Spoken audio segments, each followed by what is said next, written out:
시간이 되었으므로 8월 30일 주일 예배를 주님께 올려드리겠습니다. 다 같이 묵도하심으로 예배를 시작하겠습니다. 하나님은 영이시니 예배하는 자가 영과 진리로 예배할지니라. 사랑과 은혜가 많으신 하나님 아버지 감사합니다. 오늘 사랑하는 우리 보금자리교회 형제자매들 모여서 함께 주님을 예배하고자 합니다.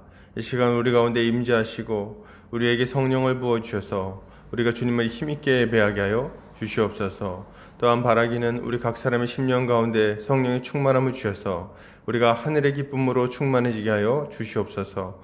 시작하는 시간입니다. 마치는 시간까지 함께하여 주시기 원하오며 예수 그리스도의 이름 받들어 기도드립니다. 아멘. 다 같이 찬송가 2장 찬송 드리겠습니다.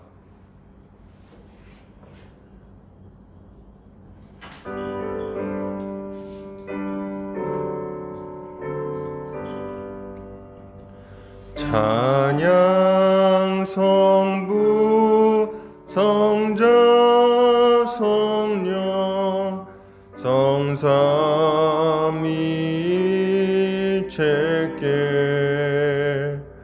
영원 무궁하기까지 영광을 돌리세. 영광을 돌리세.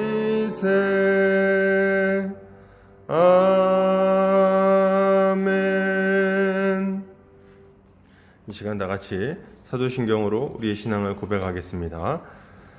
다 같이 고백합니다. 전능하사 천지를 만드신 하나님 아버지를 내가 믿사오며 그 외아들 우리 주 예수 그리스도를 믿사오니 이는 성령으로 잉태하사 동정녀 마리아에게 나시고 본디오 빌라도에게 고난을 받으사 십자가에 못 박혀 죽으시고 장사한 지 사흘 만에 죽은 자 가운데서 다시 살아나시며 하늘에 오르사 전능하신 하나님 우편에 앉아 계시다가 저리로서 산자와 죽은 자를 심판하러 오시리라. 성령을 믿사오며 거룩한 공회와 성도가 소리고통하는 것과 죄를 사하여 주시는 것과 몸이 다시 사는 것과 영원히 사는 것을 믿사옵나이다. 아멘. 다 같이 주님이 가르쳐 주신 기도 하겠습니다. 하늘에 계신 우리 아버지여, 이름이 거룩히 여김을 받으시오며 나라의 임하옵시며 뜻이 하늘에서 이룬 것 같이 땅에서도 이루어지이다. 오늘날 우리에게 일용할 양식을 주옵시고 우리가 우리에게 죄 지은 자를 사하여 준 것 같이 우리 죄를 사하여 주옵시고 우리를 시험에 들게 하지 마옵시고 다만 악에서 구하옵소서. 대개 나라와 권세와 영광이 아버지께 영원히 있사옵나이다. 아멘.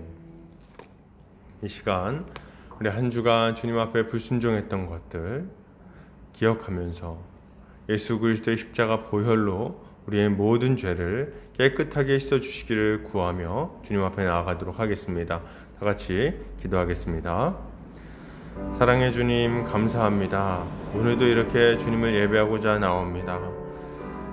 주님 한 주간 돌아볼 때에 주의 말씀에 순종하여 거룩한 모습으로 주님 이웃을 돌보며 살기보다도 주님 불순종하며 온갖 종류의 완악한 모습으로 또 이전에 세상에 속했을 때 살던 모습으로 살았던 모습이 많음을 이 시간 고백합니다. 주여 아버지, 우리의 모든 죄를 씻어주셔서 우리의 모든 완악함과 우리의 모든 주님 음란함과 우리의 모든 교만함과 우리의 모든 주님 미워하는 마음들 주님 아버지 예수 십자가 앞에 내려놓사오니 예수 십자가 보혈의 능력으로 우리의 모든 죄를 씻어주셔서 우리가 다시금 주님 앞에 설 만한 아버지 거룩한 자로 세워지게 하여 주시옵소서. 예수 십자가의 보혈이 우리를 모든 죄에서 능히 정결하게 할 수 있음을 믿습니다. 주여 우리가 주께 고백할 때에 약속하신 대로 우리를 씻어 주시옵소서. 주의 은혜를 구합니다. 예수 십자가 보혈의 능력이 우리를 모든 죄에서 자유케 하심을 믿습니다. 감사하며 예수 그리스도 이름 받들어 기도드립니다. 아멘. 이 시간 우리 찬송가 292장 찬송 드리겠습니다. 찬송가 292장입니다.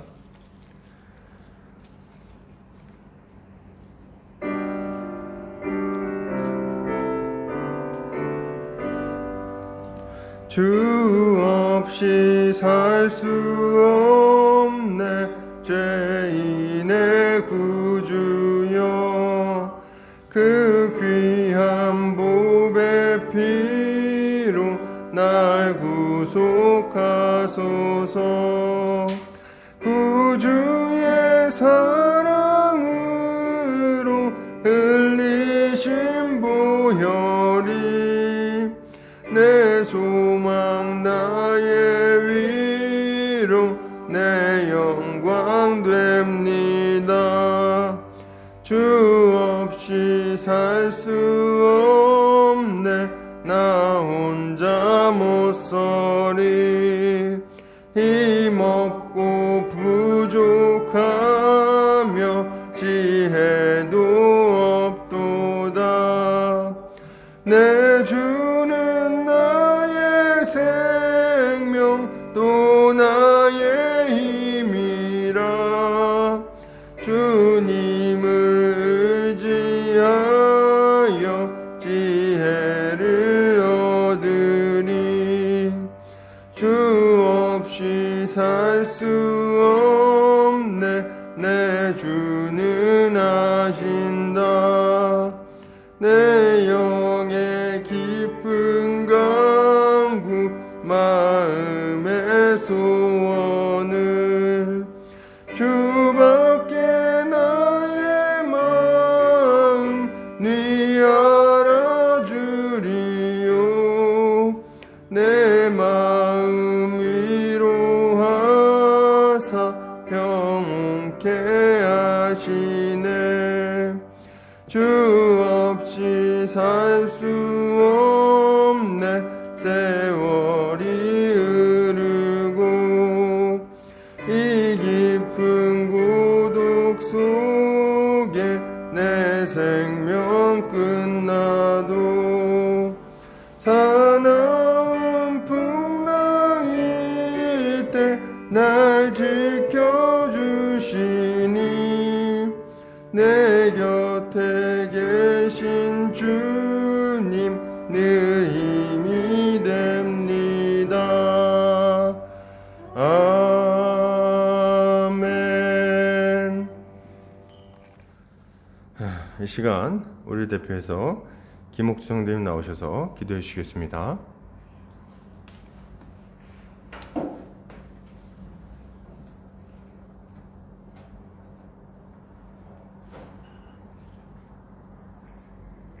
하나님의 도는 완전하고 여호와의 말씀은 순수하니 그는 자기에게 피하는 모든 자의 방패시로다. 여호와 외에 누가 하나님이며 우리 하나님 외에 누가 반석이냐.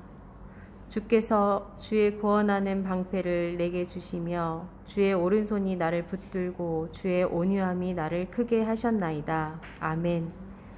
우리를 지으시고 다스리시며 죄로부터 구원하신 하나님 아버지께 기쁨의 찬송과 감사를 올려드리나이다. 오랜 구원의 경륜을 따라 이 땅에 예수 그리스도를 보내시고 십자가 복음을 믿는 자에게 새 생명을 허락하셨으니 하나님의 크신 은혜에 우리가 가진 모든 것으로 감사하기를 원합니다. 하나님, 지금은 코로나 바이러스가 창궐하고 폭염과 장마, 홍수, 태풍 등 자연재해가 끊이지 않고 있습니다. 수많은 사람들이 공포에 떨고 두려워하며 고통 속에 신음하고 있습니다. 그리고 교회가 전염병 전파의 중심에서 비난받고 있는 상황입니다.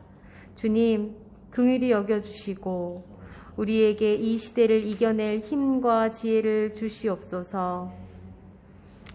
그리고 주님, 저희들이 지혜로운 방법으로 우리의 생명과 똑같은 예배가 지켜지도록 주님 도와주시옵소서. 속히 이 바이러스가 잠잠케 하여 주시고 교회가 주 앞에 바로 서고 영광스러운 복음이 드러나게 하시며 이 핍박을 이기고 우리가 사랑과 헌신의 행보를 걷게 하여 주시옵소서. 우리의 반석이시며 방패 되시는 하나님 아버지께 오직 의지하오니 이 땅의 모든 교회를 성령으로 새롭게 하시고 완전한 주의 말씀에 기대어 뜨겁게 기도하며 이 어려움을 극복하게 하여 주시옵소서. 주님, 보금자리 교회를 기억하여 주시옵소서. 주님의 교회입니다. 늘 말씀이 바르게 선포되어지며 주의 영광과 은혜가 넘치게 하여 주시옵소서.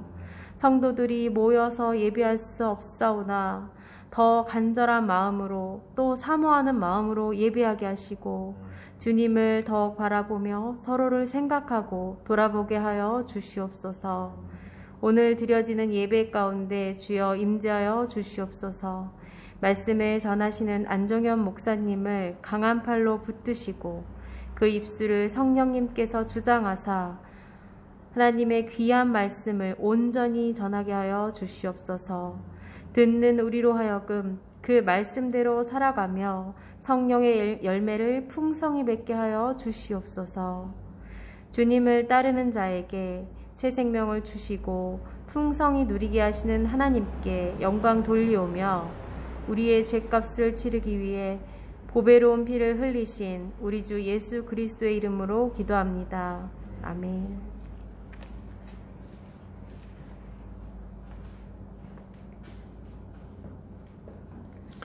이 시간 우리 요리문답하는 시간 갖겠습니다. 주보 오른쪽 면에 참고하시면 되겠습니다. 제가 질문하고 함께 답변하겠습니다. 96문 제2계명에서 우리를 향하신 하나님의 뜻은 무엇입니까? 어떠한 형태로든 신의 형상을 만들지 말고 말씀을 통하여 명령하신 방법과 다르게 그를 섬기지 말라는 것입니다. 97문 그러면 아무 형상도 만들지 말아야 합니까? 하나님은 눈에 보이는 어떠한 모양을 가진 분으로 그려질 수 없으며 그려져서도 안 됩니다. 피조물은 그림으로 그려질 수 있으나 그것들이 예배의 대상이 되거나 하나님을 섬기는 수단으로 사용되지 못하도록 하나님은 그러한 형상들을 만들거나 가지지 말라고 하셨습니다. 98문 그렇다면 그 형상들을 교회에서 학습 보조 교재로 사용하는 것도 안 됩니까? 그렇습니다. 우리가 하나님보다 더 현명해지려고 해서도 안 됩니다. 하나님께서는 말 못하는 우상에 의해서가 아니라 살아있는 말씀의 전파를 통해서 자기 백성들이 가르침 받기를 원하십니다. 아멘. 주보 광고를 같이 보도록 하겠습니다. 보금자리 끼워 오신 성도님들 주님의 이름으로 환영합니다. 환영합니다. 주님 안에서 함께 자라가기를 소망합니다. 지금 이제 같이 모여서 예배를 드릴 수는 없는 상황이지만 우리 각자의 처소에서도 서로를 위해서 기도하며 함께 마음으로 예배했으면 좋겠습니다. 코로나 바이러스가 유행 중입니다. 인사는 악수 대신 목례로 하도록 하겠습니다. 정부 지침에 따라 당분간 식사와 오후 성경 공부는 없습니다. 그리고 온라인으로 이렇게 예배를 진행하게 됩니다. 하나님의 도우심으로 이 병마가 속히 사라지도록 기도하기를 바랍니다. 말씀 선교센터와 한책의 사람들, 말씀운동연합과 누룩운동, 장신 바이블 스터디와 숙명여대 시카 모임 가운데 많은 열매가 맺히도록 기도해 주시면 감사하겠습니다.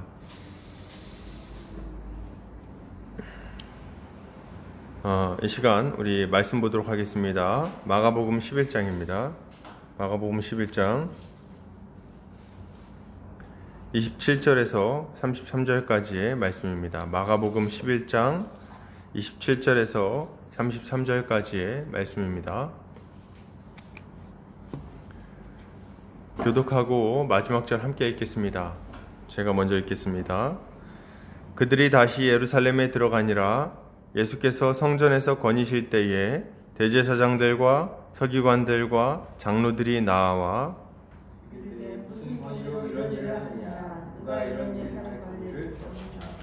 예수께서 이르시되 나도 한 말을 너희에게 물으리니 대답하라.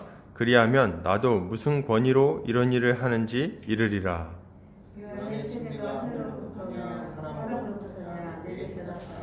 그들이 서로 의논하여 이르되 만일 하늘로부터라 하면 어찌하여 그를 믿지 아니하였느냐 할 것이니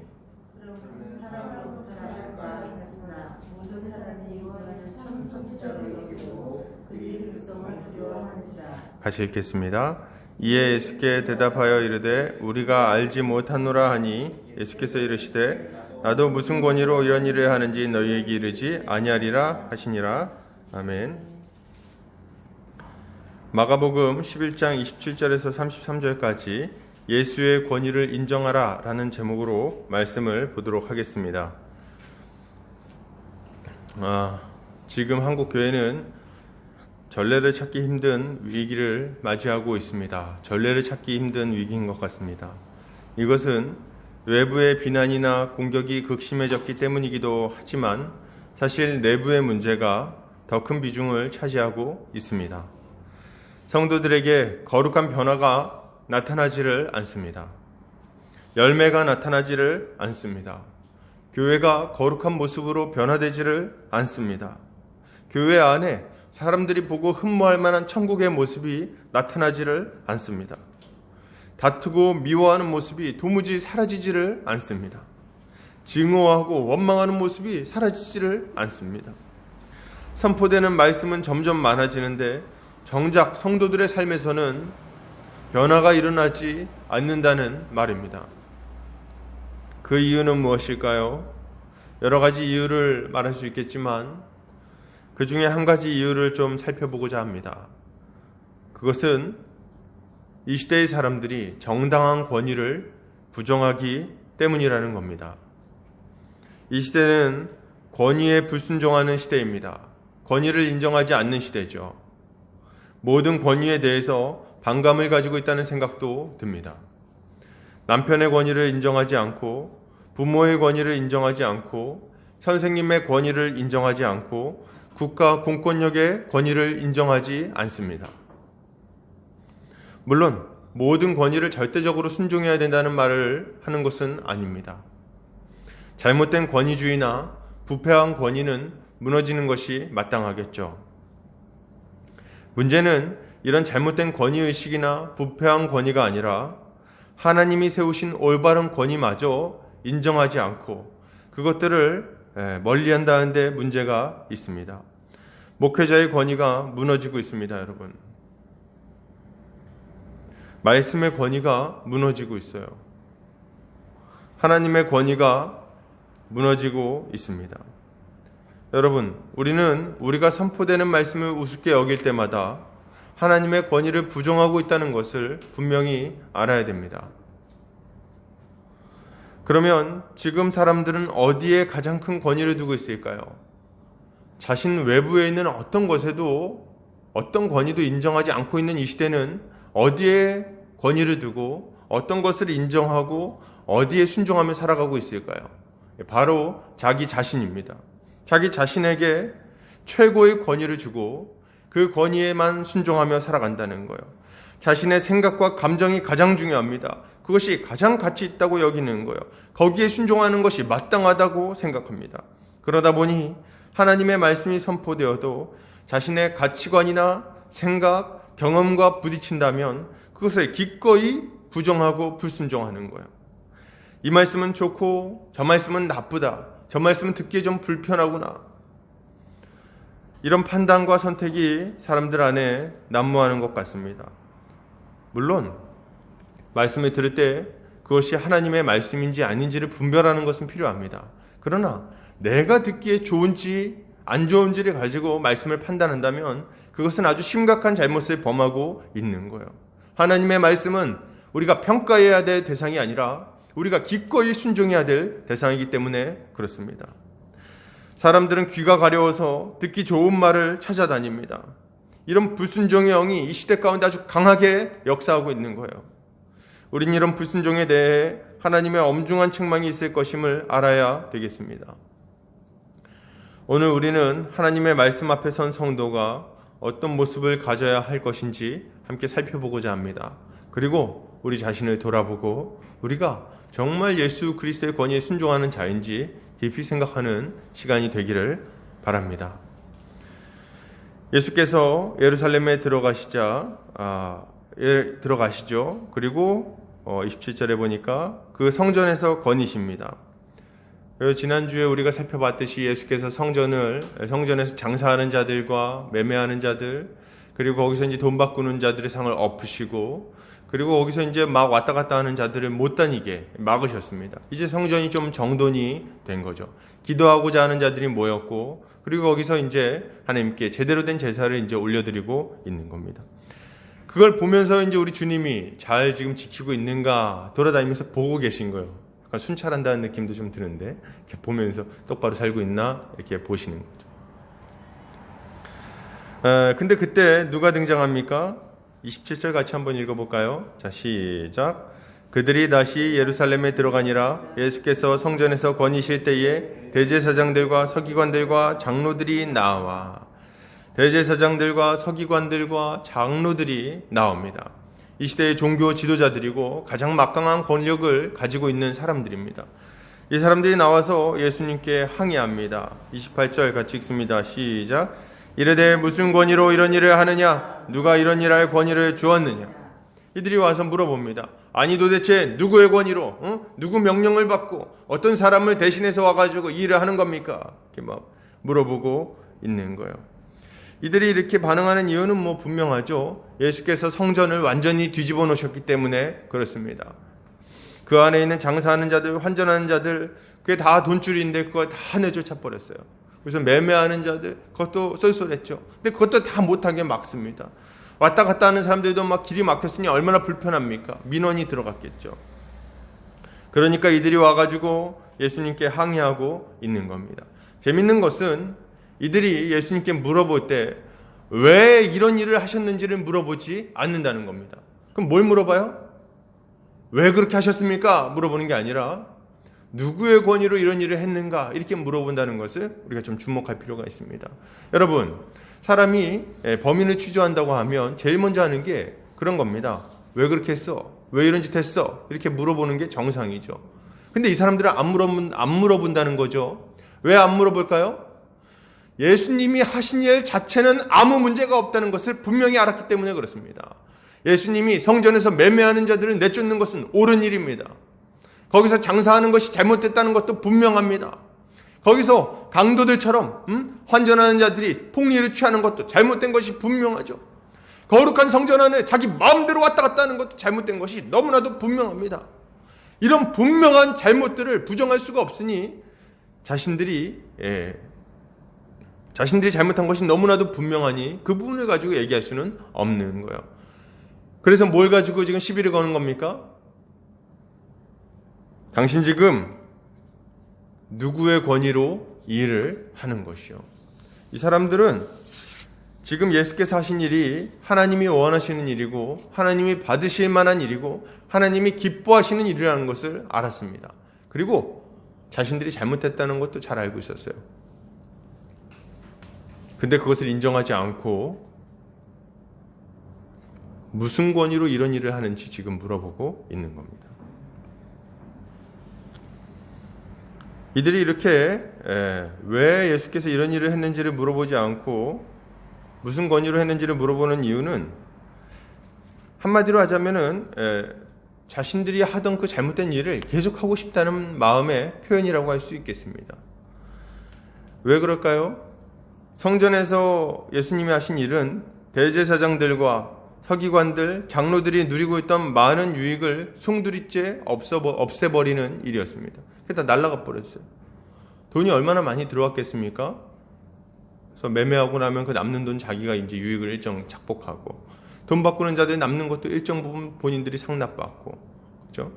이렇게 여러 유익이 있었는데 그걸 지금 못하게 하니까 그 불만 때문에 이렇게 지금 예수님께 나온 거죠. 그런데 문제는 예수님이 행하신 일이 너무 옳으니까 그거 가지고는 시비 못 걸겠고 예수님의 권위를 이제 공격하는 거죠.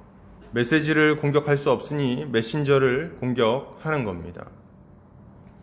여러분, 우리도 마찬가지 아닙니까? 이런 일들이 우리 안에 얼마나 많이 나타나는지 모르겠어요. 우리가 예수님 앞에 서면 우리 주님은 우리에게 여러 가지 일들을 행하십니다. 우리의 마음에 있는 온갖 종류의 더러운 것들에 대해서 우리 주님은 회개를 요청하시고 그리고 결단하라고 요구하십니다. 그것이 잘못됐다는 것을 명확히 알려주시고 돌이키라고 말씀하신다는 거예요. 그리고 새로운 모습으로 살아가라고 권면하십니다. 주님은 설교와 성경 공부 그리고 성도의 교제 가운데 일어나는 나눔을 통해 이전에 잘못된 행동들과 습관들, 언어 습관, 그리고 탐욕스러운 마음들을 회개하라고 강력하게 요청하십니다. 문제는 이런 예수님의 요청에 대해 우리가 속히 순종하지 않는다는 데 있어요. 왜 순종 안 합니까? 분명히 예수님께서 우리에게 요구하시는 것들은 맞는 말씀 같은데 왜 순종하지 않을까요? 하루 이틀 만에 이런 것들이 형성된 게 아니기 때문에 그렇습니다. 그리고 우리의 마음이 원래부터 죄를 좋아해요. 우리의 마음은 죄에 굉장히 아주 심각하게 기울어져 있는 자들입니다. 그렇기 때문에 속히 순종하지 않죠. 이 죄를 통해서 우리가 얻는 유익과 쾌락이 있는데 그것을 포기하는 것은 참 괴로운 일입니다. 그죠? 죄가 주는 쾌락과 즐거움이 있어요. 죄가 약속하는 것들이 있다는 겁니다. 그리고 때로는 이런 잘못들이 드러날 때 민망하기도 하고 자존심 상하고 속상하기도 합니다. 그래서 더 완고하게 그런 회개의 요청, 그런 거룩한 삶에 대한 요청들을 받아들이지 않는 경우가 있는 거예요. 그래서 이걸 거절할 때 잘 나타나는 모습이 무엇인가 하니 바로 권위를 부정하는 것입니다. 자신의 잘못된 삶, 그 탐욕스러운 삶, 교만한 삶, 음란한 삶, 그 잘못되기 그지없는 우리에게 고통을 가져오는 그 삶, 그것을 바꾸라고 요청할 때 바꾸기 싫은 자들이 보이는 모습이 뭐냐? 바로 무슨 권위로 이런 것을 명령하는가 하는 모습입니다. 뭐 이런 거죠. 목사님 지금 무슨 말씀하시는지는 제가 알겠는데 제가 왜 그 말을 따라야 됩니까? 목사님 그건 제 프라이버시입니다. 제 개인사를 건드리지 마세요. 제 가정사입니다. 우리 두 사람이 어떻게 하든 그 우리 두 사람이 알아서 할 일입니다. 목사가 껴들 일이 아니라고 뭐 이렇게 얘기를 한다는 겁니다. 또 무슨 얘기들 합니까? 뭐 이런 얘기도 하죠. 분명히 이제 그게 잘못된 걸 알고 자기도 바꿔야겠다는 생각은 했어요. 근데 이게 도무지 자존심상 받아들이기 힘든 거예요. 그때 뭐라고 합니까? 알겠는데 그럼 당신은 잘합니까? 뭐 이런 얘기를 하는 거예요. 당신은 잘합니까? 이건 무슨 말입니까? 당신이 똑바로 못하면 난 안 바꾸겠다. 이런 마음의 표현일 수 있는 거죠. 당신이 한 말들은 맞는 말이지만 당신은 내가 당신 말에 순종할 만큼 권위 있는 자가 아니라는 말을 하고 있는 거죠.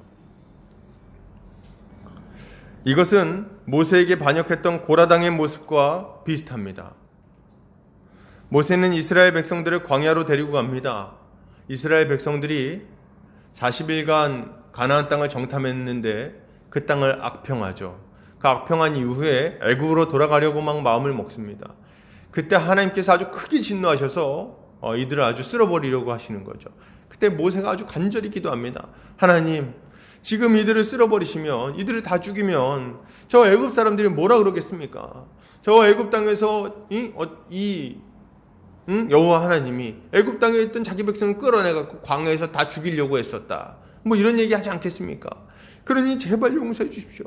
만약 저들을 다 죽일 것 같으면 저도 죽여주십시오. 뭐 이렇게 기도를 막 합니다. 그래가지고 하나님이 이스라엘 백성들을 죽이지 않으시고 다 멸망시키지 않으시고 용서해 주세요.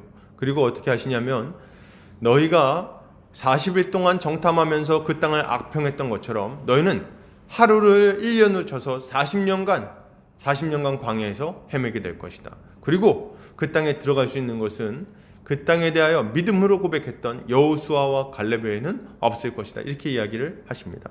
그리고 나서 이제 광야길로 막 다니기 시작하는 겁니다. 그러니까 얼마나 마음이 낙심이 됐겠어요. 어렵겠죠. 자기들이 죄악이 지금 그게 낱낱이 다 드러난 거예요. 그것 때문에 막 고통스러워하는데 그 중에 고라당의 사람들이 일어납니다. 고라에게 속한 자들이에요. 이들은 교만한 마음으로 모세에게 반항합니다. 그리고 끊임없이 모세를 욕하고 비난하죠. 민수기 16장 3절을 같이 한번 읽어보겠습니다. 자, 시작.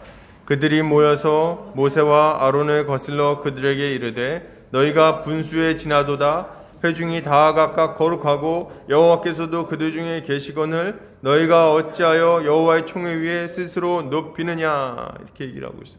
무슨 말입니까? 고라당 사람들이 하고 싶은 말은 아주 단순합니다.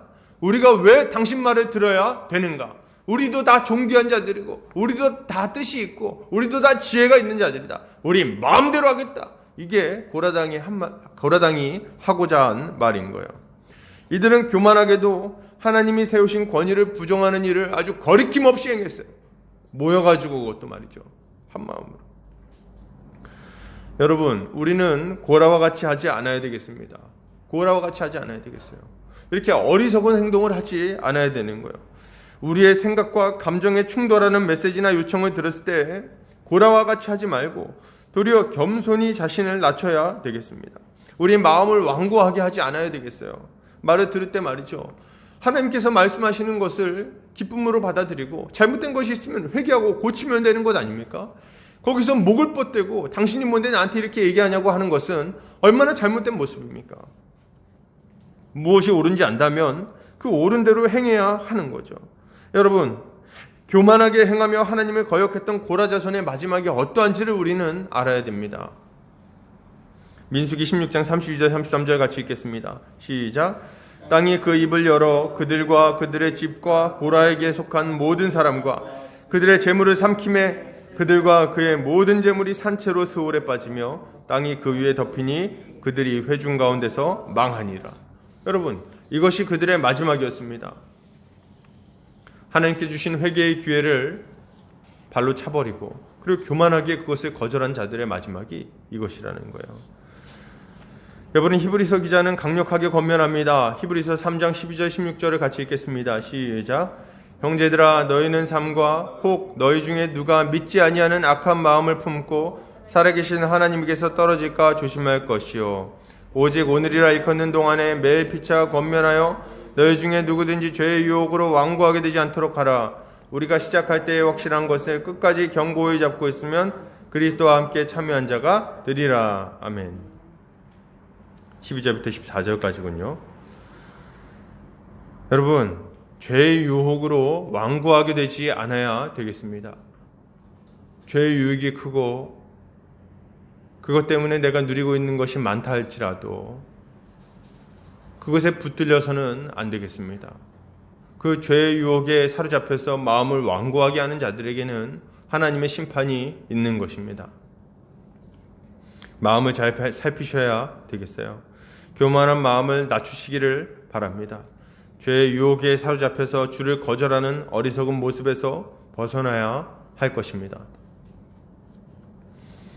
계속해서 보겠습니다. 제사장들과 서기관들의 질문에 예수께서 답변하십니다. 뭐라고 답변하십니까? 자, 우리 29절 같이 한번 29절 30절 같이 읽겠습니다. 시작. 예수께서 이르시되 나도 한 말을 너희에게 물으리니 대답하라. 그리하면 나도 무슨 권위로 이런 일을 하는지 이르리라. 요한의 세례가 하늘로부터냐 사람으로부터냐 내게 대답하라. 아멘.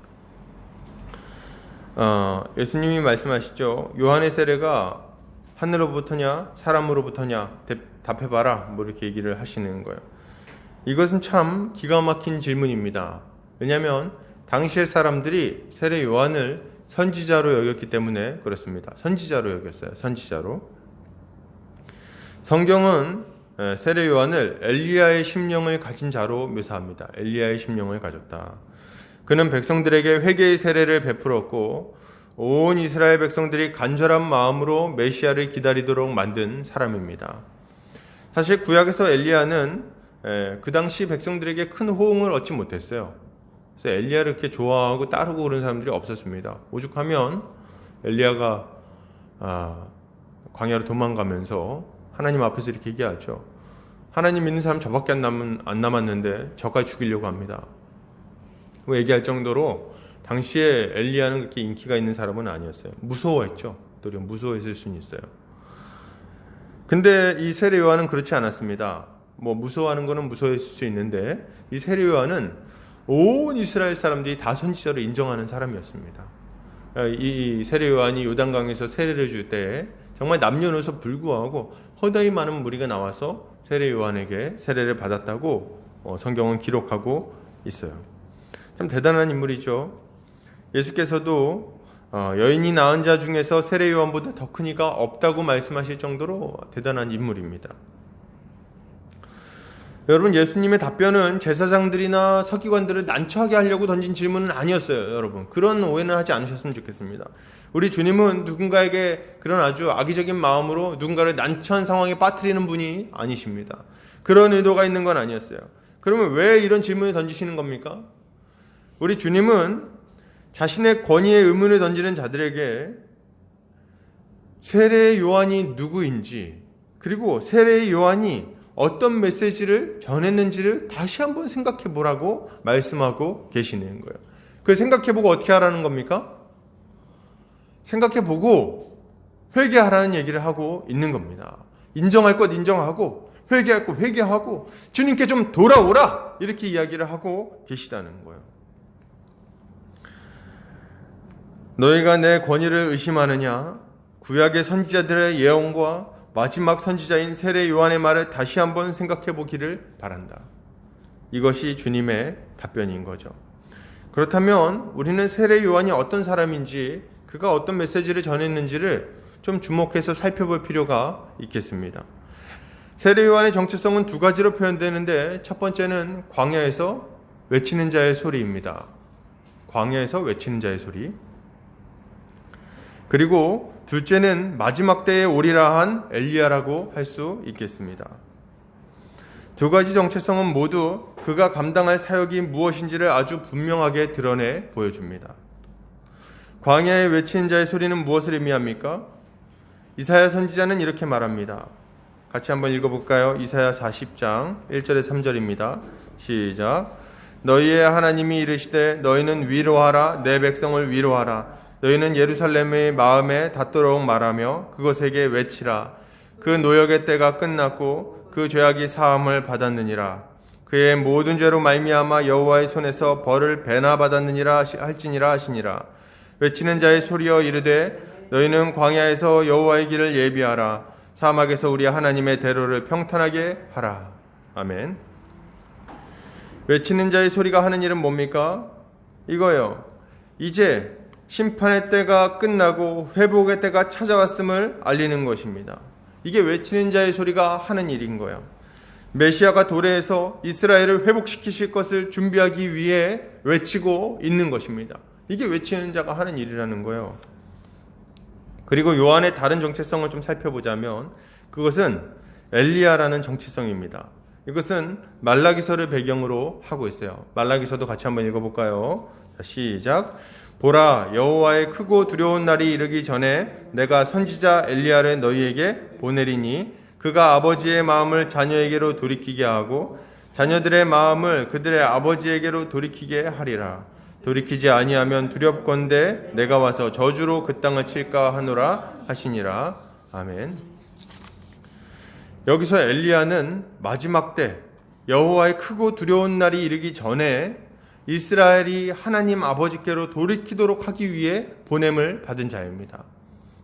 여호와의 날이 오기 전에, 그 크고 두려운 날이 오기 전에 너희들 빨리 회개하라고, 지금 당장 회개해야 된다고 회개를 요청하기 위해서 가는 자가 누굽니까? 엘리야인 거예요. 마지막 때에 올 엘리야. 세례 요한은 이 엘리야의 심령을 가지고 사역하는 자입니다. 마지막 때에 올 엘리야는 이 사람을 가리키는 거예요. 그는 하나님의 심판을 목전에 두고 사람들로 하여금 회개하도록 하는 사역을 감당하고 있었어요. 정리하자면, 이상의 두 가지를 정리하자면, 세례 요한의 사역은 마지막 때에 메시아가 와서 행하실 심판과 회복을 앞두고 그 백성을 준비시키는 것이었습니다. 이게 세례 요한의 사역이었어요. 바로 이 사역을 감당하고 아주 부지런히 자기 인생 전체를 던져서 광야에서 외치는 자의 소리였던 세례 요한이 그리스도다라고 증언했던 분이 바로 누구십니까? 예수라는 거예요, 여러분. 그게 바로 예수십니다. 요한복음에는 이렇게 말합니다. 같이 읽어볼까요? 시작. 이튿날 요한이 예수께서 자기에게 나아오심을 보고 이르되 보라, 세상 죄를 지고 가는 하나님의 어린 양이로다. 내가 전에 말하기를 내 뒤에 오는 사람이 있는데 나보다 앞선 것은 그가 나보다 먼저 계심이라 한 것이 이 사람을 가리킵니다. 세례 요한은 예수님이 하나님의 어린 양이라고 분명하게 선언합니다. 예수는 세상 죄를 지고 가는 하나님의 어린 양이시며 자기 백성을 죄에서 구원할 분이심을 아주 명확하게 알려주고 있는 거예요. 그리고 그는 또 예수님이 하실 일에 대해 이렇게 설명합니다. 누가복음 3장 16절 17절 같이 한번 읽겠습니다. 시작. 요한이 모든 사람에게 대답하여 이르되 나는 물로 너희에게 세례를 베풀거니와 나보다 능력이 많으신 이가 오시나니 나는 그의 신발끈을 풀기도 감당하지 못하겠노라. 그는 성령과 불로 너희에게 세례를 베푸실 것이요 손에 키를 들고 자기의 타작마당을 정하게 하사 알곡은 모아 곡간에 들이고 쭉정이는 꺼지지 않는 불에 태우시리라. 아멘. 그는 예수님이 하는 사역을 성령과 불로 세례를 주는 일이라고 설명합니다. 이것은 주께서 믿는 자에게 약속하신 성령을 부어주실 뿐만 아니라 그들의 모든 죄와 더러움을 불로 정결하게 하듯이 깨끗하게 씻어주실 것임을 분명하게 말하고 있는 거예요. 그리고 주님이 하실 일이 무엇입니까? 17절에 나오는 것처럼 손에 키를 들고 타작마당을 정하게 하시는 거예요. 주님은 알곡을 골라서 창고에 넣고 그리고 쭉 주셔서 우리가 하나님의 뜻대로 살아가는 거룩한 하나님의 백성이 되도록 만들어 주셨습니다. 이게 우리 주님이 하신 일이에요. 우리를 죄에서 건져내어 복된 삶을 살게 하시죠. 악마의 머리를 부수시고 우리에게 생명을 주십니다. 주님은 장차 다시 오셔서 의인과 악인을 심판하시는 분이세요. 주님은 하나님이 우리에게 주신 마지막 생명의 문이시고 또 그를 믿는 자마다 영생을 얻게 될 것입니다. 이것을 믿으십니까? 이것을 알고 믿었다면 마땅히 주님 앞에 겸손히 순복해야 할 것입니다. 그렇다면 끝까지 하나님의 말씀을 거절하면 어떻게 될까요? 그들을 기다리고 있는 것은 멸망밖에는 없습니다. 자, 오늘 대제사장들과 제사장들과 서기관들과 이런 사람들, 장로들, 이 사람들 어떻게 반응했는지 한번 볼까요? 31절, 32절 같이 한번 읽겠습니다. 자, 시작. 그들이 서로 의논하여 이르되 만일 하늘로부터라 하면 어찌하여 그를 믿지 아니하였느냐 할 것이니 그러면 사람으로부터라 할까 하였으나 모든 사람이 요한의 참 선지자로 여김으로 그들이 백성을 두려워하는지라. 이 사람들이 아주 난처한 상황에 빠졌습니다. 세례 요한을 인정하지 않으려고 하니까 사람들이 무섭고, 인정하려고 하니까 또 인정하면은 또 예수님을 왜 믿지 않았냐고, 왜 예수님을 따르지 않냐고 말할 것이 분명했어요. 아주 난처했어요. 그래가지고 어떻게 합니까? 이들이 택한 방법은 제3의 길이었습니다. 우리 33절 같이 읽겠습니다. 시작. 이에 예수께서 대답하여 이르되 우리가 알지 못하노라 하니 예수께서 이르시되 나도 무슨 권위로 이런 일을 하는지 너희에게 이르지 아니하리라 하시니라. 아멘. 이 사람들은 결국 예수님의 권위가 어디로부터 온 것인지 모른다고 말하고 뒤로 물러납니다. 우린 잘 모르겠다 이렇게 얘기합니다. 참 정치인들답죠. 좀 난처한 일이 있으면은 모르겠다고 얘기합니다. 자신들의 유익을 포기하기도 싫고 예수를 인정하지 않을 수도 없는 상황에서 모른다고 얘기하는 거죠. 그러자 주님은 그들에게 말씀하십니다. 그래? 그렇다면 나도 내가 어떤 권위로 이런 일을 하는지 너희에게 말하지 않겠다. 얘기하십니다. 왜 말하지 않으시는 겁니까? 얘기해봐야 소용없다는 거예요. 사실 얘기 안 하겠다고 말씀하셨지만 세례 요한을 얘기하시는 순간 얘기하신 겁니다. 어디로부터 왔다는 거예요? 하늘로부터 온 권위라는 거예요. 하나님이 보내신 사람이라는 거예요, 본인은. 그렇기 때문에 그것을 인정하지 않는다면 얘기해봐야 입만 아프다. 이렇게 얘기를 하시는 거죠. 그리고 이어지는 12장의 내용에서 주님은 이 사람들이 심판을 받아 멸망에 이르게 될 것이라고 아주 엄중하게 경고하십니다. 여러분, 우리는 이런 어중간한 모습을 갖지 않아야 되겠습니다. 이런 어중간한 모습 안 돼요. 예수를 인정하지 않을 수는 없지만 또 손해보기는 싫은, 안 믿는 것은 아니지만 그렇다고 또 믿는 것도 아닌 또 어중간한, 따르지 않기는 좀 싫지만 또 지옥 가긴 싫지만 그러나 따르는 것은 또 불편한 그런 어중간한, 어중간하기 그지없는 모습. 여러분, 우리는 그런 신앙생활을 원할지도 모릅니다. 이렇게 적당히 선을 지키면서 거리를 두고 그냥 따라가는 모습만 갖는, 그래 실제로 따라가는 것은 아닌 그런 거 있잖아요.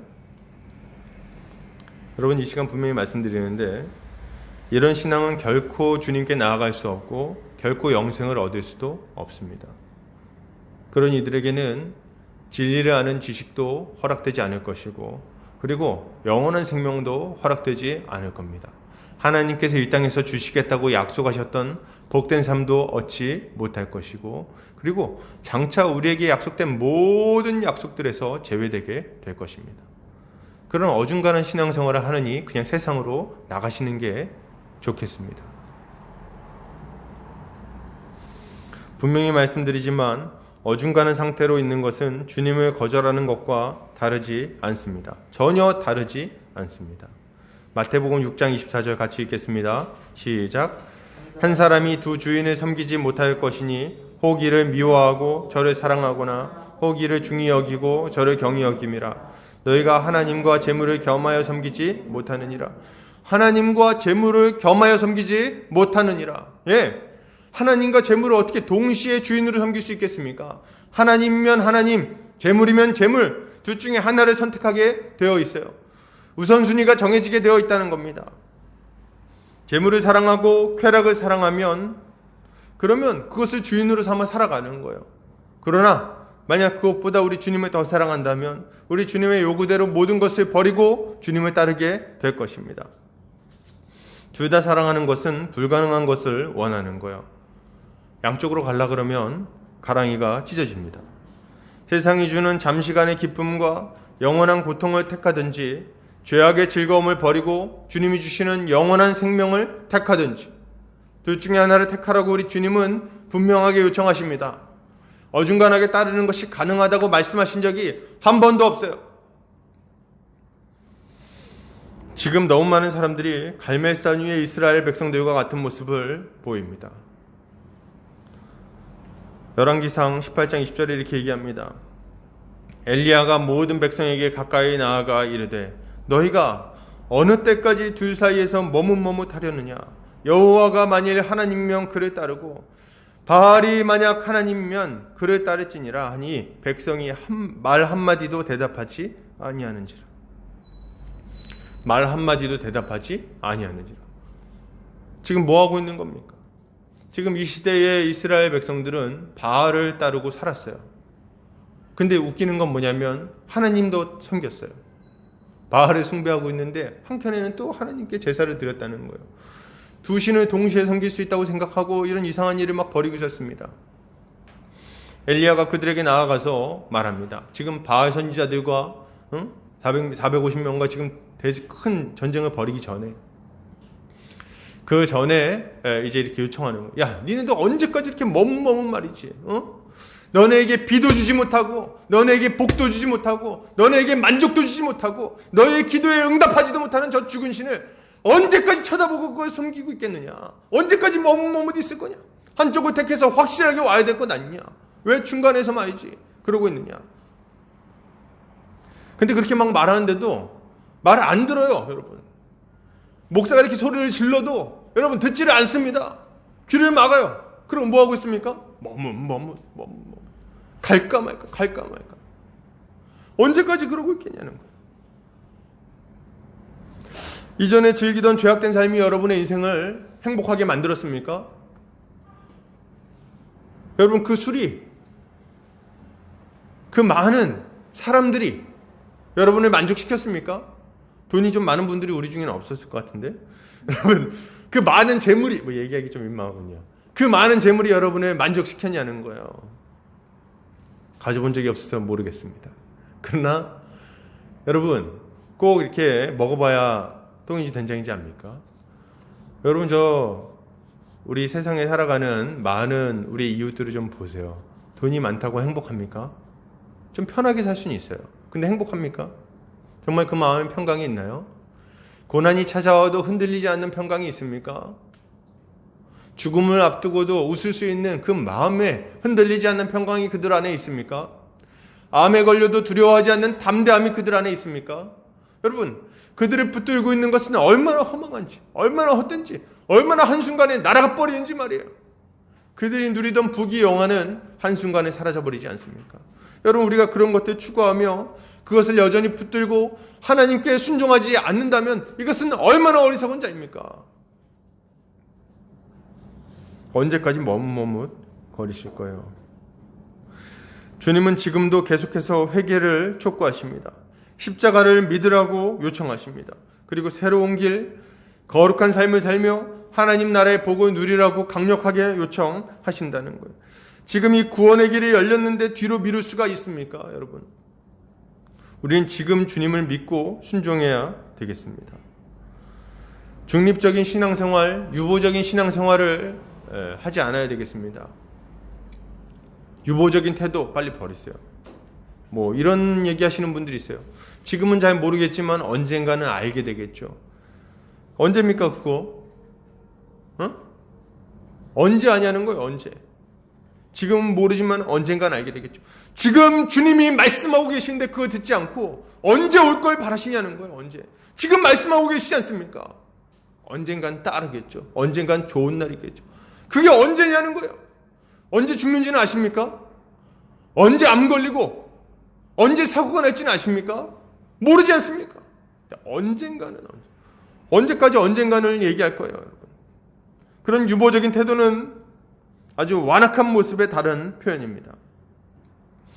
주님은 지금 말씀을 통해서 깨우치고 계신 거예요. 말씀을 듣고 있음에도 불구하고 그것이 이해가 되는데도 불구하고 다른 특별한 증거를 구하지 않아야 되겠습니다. 이해가 되면 말씀을 듣고 이해가 되고 예수가 어떤 분이신지 알았고 그가 우리에게 뭘 요구하신지 안다면 여러분 더 이상 특별한 증거를 요구하지 않으시길 바랍니다. 그 죄악된 삶에 왜 자꾸 붙들려 있냔 말이에요. 그래서 막 죄를 회개하라고 요청하면 뭐 이런 생각합니까? 하나님이 꿈에 나타나셔서 몽둥이 들고 너 한 번만 더 그러면 나 때릴 거야. 뭐 이렇게 얘기하는 걸 제가 보면 이제 죄를 그만두겠습니다. 그렇게 하실 거예요? 뭐 어떻게 해야지 그만둘 겁니까?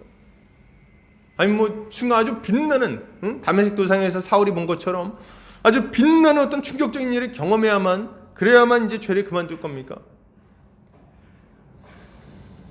여러분 제가 지금 하는 말은 그런 특별한 일이 일어나지 않는다는 말은 아닙니다. 기적이 일어나지 않는 것도 아니에요.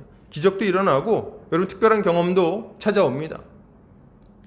우리에게 그런 일들이 있을 수 있습니다. 얼마든지 우리 주님 주실 거예요. 그런데 여러분 기억하셔야 돼요. 만약 하나님의 말씀을 듣고도 믿지 않는다면 기적을 경험해도 여러분 믿지 않을 겁니다. 여러분 이스라엘 백성들을 보세요. 하나님께서 그렇게 많은 기적을 보여주셨음에도 불구하고 아주 완악하게 끝까지 거절하는 거 보지 않습니까? 홍해를 가르셨습니다. 마라의 쓴물을 단물로 바꿔주셨어요. 반석을 쳐서 반석에서 물이 솟아나오게 했습니다. 아침 저녁으로 구름 기둥과 불 기둥으로 그 이스라엘 백성들 앞에 행하셨습니다. 낮에는 새벽이 되면 만나를 이슬같이 내려서 이들이 농사도 안 짓고도 40년간 먹고 살 수 있게 해주셨어요. 저녁에 진 사면에 메추라기가 덮이게 하셔서 광야 한가운데서 고기를 먹게 하셨습니다. 여러분 이게 우리 주님의 행하신 일 아닙니까? 거룩한 산 시내산 위에서 불같이 임하셔가지고 모든 사람들이 엎드러지게 만든 분이 하나님 아니시냐는 거예요. 그런데 그 놀라운 기적을 많이 경험했던 이스라엘 백성들 중 대다수는 하나님께 불순종함으로 영원한 멸망에 떨어졌다는 것을 기억하시기 바랍니다. 여러분 이것을 우리는 두렵게 생각해야 돼요. 하나님께서 말씀하신데도 불구하고 그것이 충분히 이해가 됨에도 불구하고 그것을 완악하게 거절한다면 도대체 누가 그 영혼을 구원할 수 있겠습니까? 그 완악한 마음을 빨리 버려야 되는 거예요. 여러분 우리 히브리서 3장 12절 14절 같이 한번 더 읽겠습니다. 시작. 형제들아 너희는 삼가 혹 너희 중에 누가 믿지 아니하는 악한 마음을 품고 살아계신 하나님에게서 떨어질까 조심할 것이요 오직 오늘이라 일컫는 동안에 매일 피차 권면하여 너희 중에 누구든지 죄의 유혹으로 완고하게 되지 않도록 하라. 우리가 시작할 때에 확신한 것을 끝까지 견고히 잡고 있으면 그리스도와 함께 참여한 자가 되리라. 아멘. 결론을 드립니다. 여러분 아무리 세상 것이 아깝고 좋아도 주님의 권위 아래 굴복해야 되겠습니다. 이것이야말로 지혜로운 것이요 참된 가치를 얻는 길입니다. 주님은 물어보십니다. 요한의 세례가 하늘로부터냐 아니면 사람으로부터냐? 너의 태도를 분명히 해라. 너는 나를 누구라고 하느냐? 하나님이 너에게 주신 그 수없이 많은 증거들에 대해서 지금 답해라. 사랑하는 우리 성도님들, 우리는 믿음으로 대답하고 그분께 인생을 던져야 되겠습니다. 오늘 하루 주님의 권위 아래서 순종하며 살아가는, 그리하여 많은 열매를 맺는 우리 성도님들 되시기를 주의 이름으로 축복합니다. 같이 기도하겠습니다.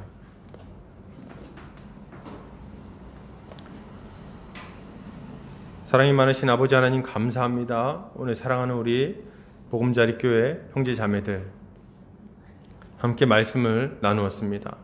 주님, 예수님의 권위가 어디로부터 온 것인지 자꾸 묻지 않게 해주십시오. 죄의 유혹에 사로잡혀서 여전히 죄악된 삶을 살아가기를 원해서, 그래서 예수님의 권위를 의심하고 부정하는 삶을 멈추게 하여 주시옵소서. 도리어 주의 말씀을 들을 때에 마음을 완고하게 하지 않고 부드러운 마음으로 그것을 받아 주님께 감사하며 순종하는 자들 다 되게 하여 주시옵소서. 그래야 우리 주님이 원하시는 열매를 풍성하게 맺는 우리 보금자리 교회 성도들 다 될 수 있도록 은혜 베풀어 주시기를 원합니다. 감사드리며 예수 그리스도 이름 받들어 기도합니다. 아멘. 이 시간 찬송가 50장 1절 찬송하면서 헌금하는 시간 갖겠습니다.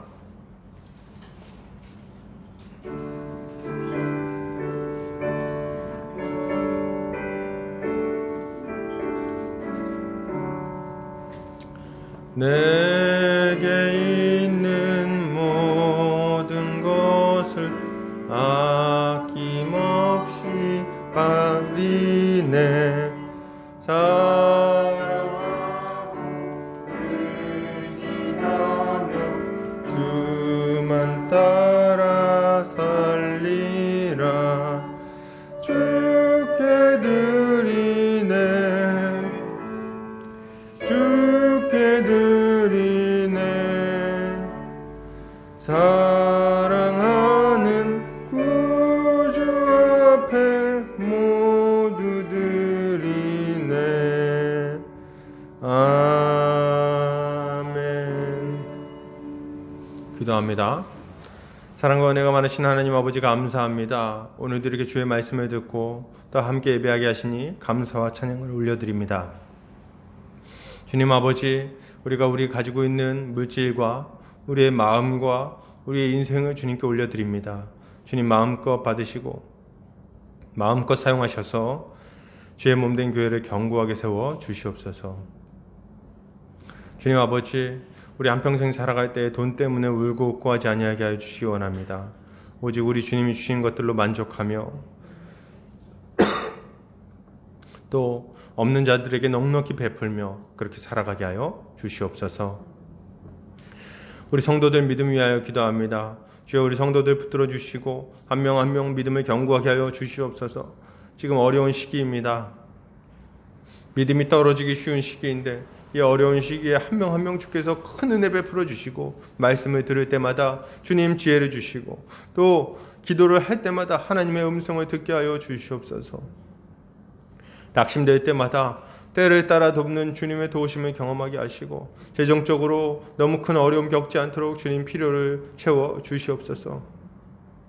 주님 아버지, 어린 영혼들 주님께서 지켜주시기 원합니다. 주님 아버지, 건강을 지켜주실 뿐만 아니라 그들의 믿음도 지켜주셔서 그들이 하나님의 일꾼으로 잘 성장할 수 있도록 도와주시옵소서.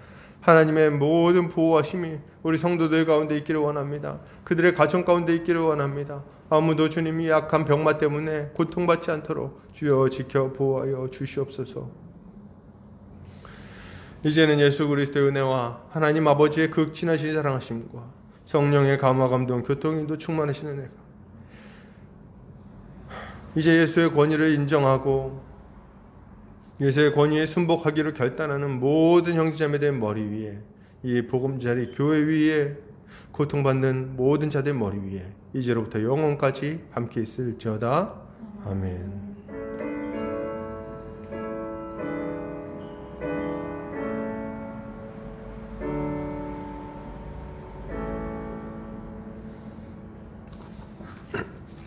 예배를 마쳤습니다.